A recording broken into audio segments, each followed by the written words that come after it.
Donald Trump is not only a criminal, a fraud, he is an absolute buffoon. He is a laughingstock and an embarrassment. So the Pope thing really pissed off the Catholics, right? As it should have. So here is what Trump's response to that was. We Catholics were not so happy about the image of you looking like the Pope. Oh, I see. You mean they can't take a joke? You don't mean the Catholics. You mean the fake news media. Not the Catholics loved it. I had nothing to do with it. Somebody made up a picture of me dressed like the Pope, and they put it out on the internet. That's not me that did it. I have no idea where it came from. Maybe it was AI, but I know nothing about it. I just saw it last evening. Actually, my wife thought it was cute. She said, "Isn't that nice?" Oh, God. He is so repulsive in every way. They can't take a joke. The President of the United States should not be joking, in my opinion.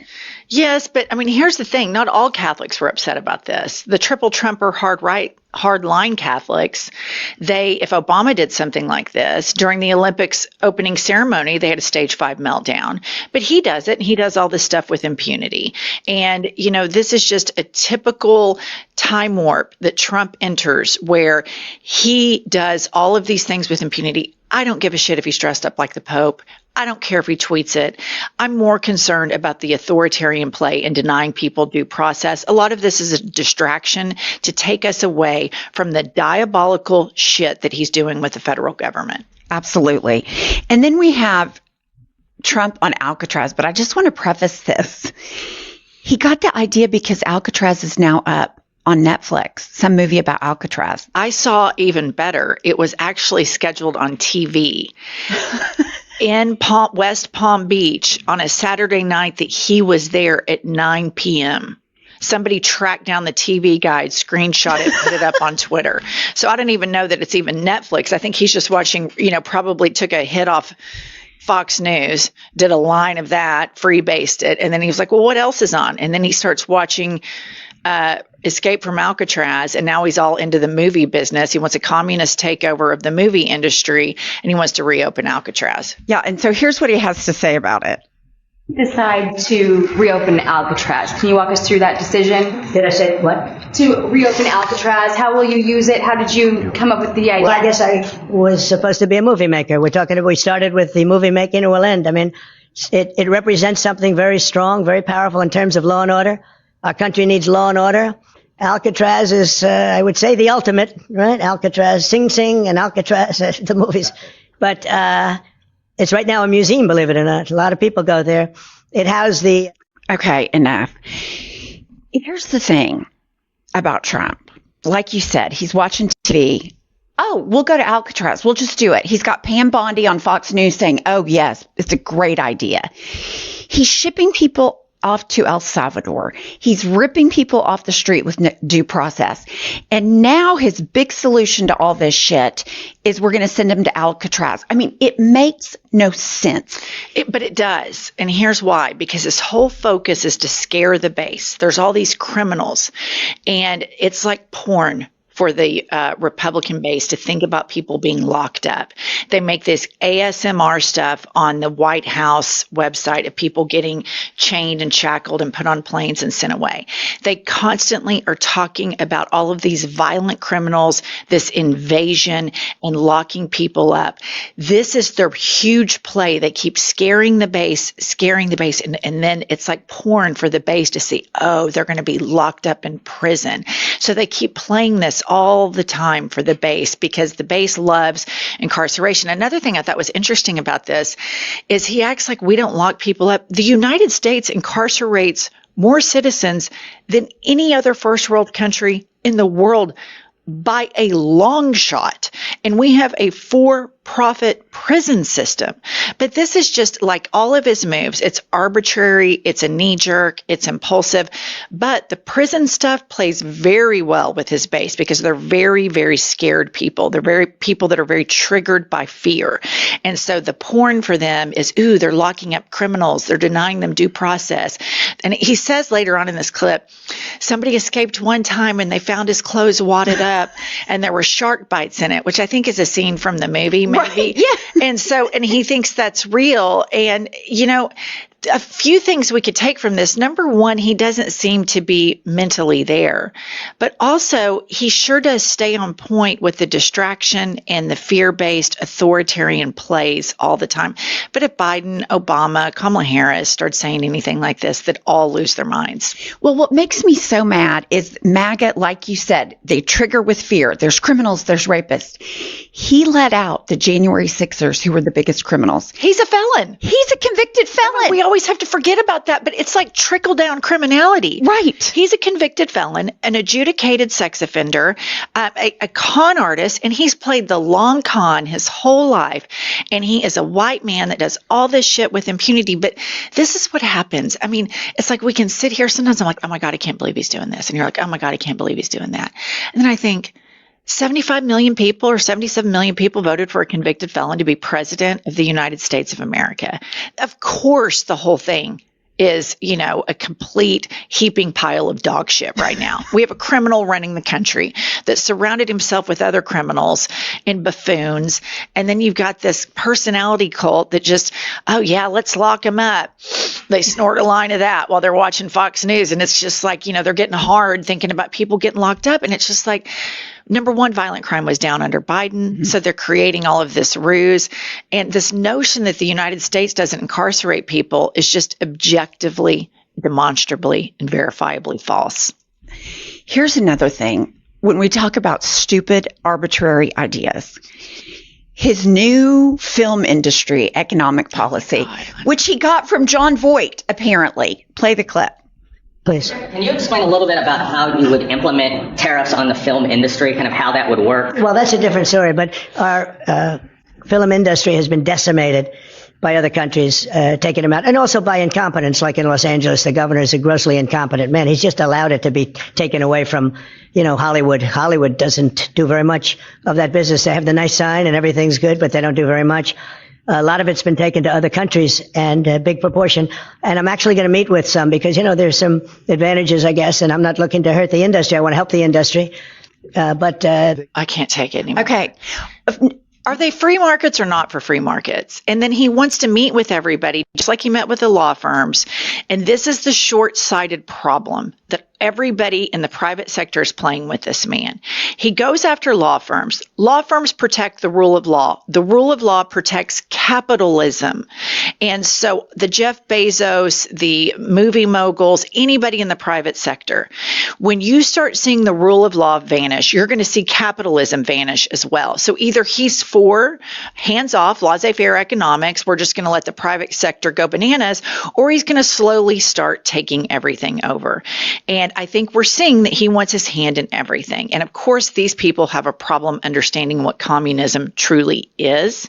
But Donald Trump, in wanting to have his hand in everything, is typically the antithesis of what conservatism is supposed to be, which is laissez-faire economics. Right. Well, he wants to control everything. Maybe he thinks they're going to start making propaganda films about him. And how does he say industry? I mean, what a fucking freak. Okay, moving on. Now he's lying. Of course he's lying about the economy, which this is so verifiably false, but he just says it, and these stupid triple Trumpers believe it. Here we go. Inflation's down, all costs are down, everything is down other than this. Trenton said the thing that can carry the babies around him, but there's no 3%. Okay. Everything is up. Universally, everything is up. Except for the stuff that carry their babies around in. Right. This is so embarrassing. This is gaslighting. This is propaganda. And there's one thing that the Republicans and MAGA do a really good job at is they, on the one hand, are constantly just launching missiles with their propaganda. And they just say this stuff over and over and over and over again until people start to believe it. And at the same time, they keep the foot on the accelerator bashing Democrats. They do both of those things at the exact same time. And what's interesting is right now you see Donald Trump's approval rating plummeting, but the Democrats' approval rating is really remaining kind of static. And people are like, well, why is that? Number one, I think it's because they have this huge media echo chamber, but yet they constantly attack the media. So they walk and chew gum at the same time because they're diabolical. They're like, oh, the media is biased. The media is biased. Well, they control the majority of the way people receive their news now, which is not mainstream news. And so I think Democrats have got to help build a large left-wing media echo chamber, not even left-wing, pro-democracy, but also keep the heat on him at all times, because this is just a classic propaganda of Trump. Absolutely. And I'll tell you who is making money so far in Trump's administration. The economy's going to shit. The dollar's down. American brand sucks. But guess who's making a shit ton of money? The Trump family. Yeah. Put it up, Kylie. He's got Thank you very much. a new executive order. Thank you. So we're going to be having some conferences next week. I'll also be going to Saudi Arabia and other places. We're going to UAE and Qatar. And some of you will be going with us. Okay, enough. The point of this is the Saudis are buying Trump coins, Trump stock, Trump crypto by the hundreds of millions of dollars. I'm told, or I've read, his net worth has ballooned. Of course. In the first 100 days. And I saw online, Pumps, that there was a pharmacy, online pharmacy that Don Jr. and Eric are doing, where, of course, they're selling like ivermectin. Well, of course. And some off-market drug that claims to treat cancer. So it's really disgusting. But two things I want to say before we close here. Number one, in the other video where he's talking about Alcatraz and sharks and all that shit, is that Goodell, the Yes. NFL, and then the Shame mayor, on him. and then the mayor of DC, and she is a Democrat. And so, he's intentionally, in my opinion, as a means of propaganda, placing recognizable figures and making it using the appearance that they are pro-MAGA.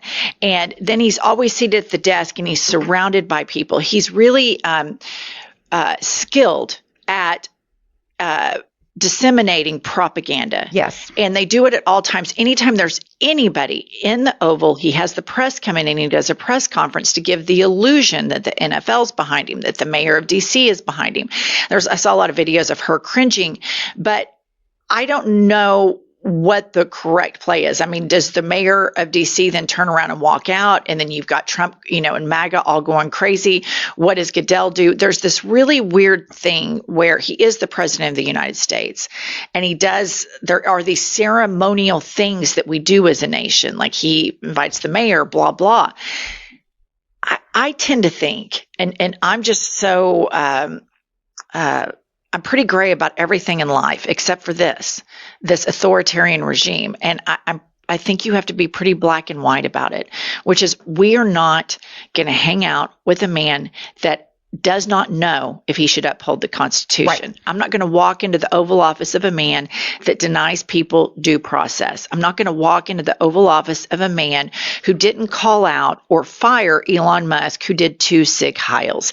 That's kind of where I think it needs to be. What's your thought on that? No, I completely agree, because he does. He distorts everything. Like Gretchen Whitmer, he gets her in there to make it look like she's all pro-Trump.